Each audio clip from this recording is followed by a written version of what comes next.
Hello guys! Welcome to Abby and Filter TV. So today, nandito tayo sa Villares 2026 Mid-Year Bazaar. So what's good with this bazaar? Marami talagang pagpipilian, damit, pagkain, inumin, and your choice of milk tea. So at ang maganda dito, 2 days, today and tomorrow. Today is June 6, so hanggang June 7. So tomorrow 3 to 10 PM nandito pa rin sila. So kung wala kayong gagawin, kung gusto nyong mamili ng iba't ibang food at damit, pumunta na kayo dito sa Villares, Pio Cuscosa, Kalumpit, Bulacan. So paano? Tara, samahan nyo kami.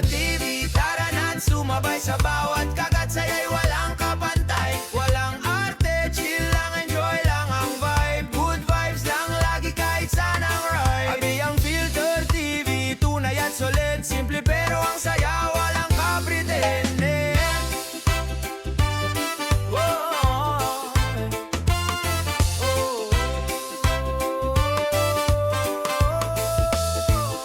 Maka ngayon, abi yung Filter TV. Tara na't sumabay sa bawat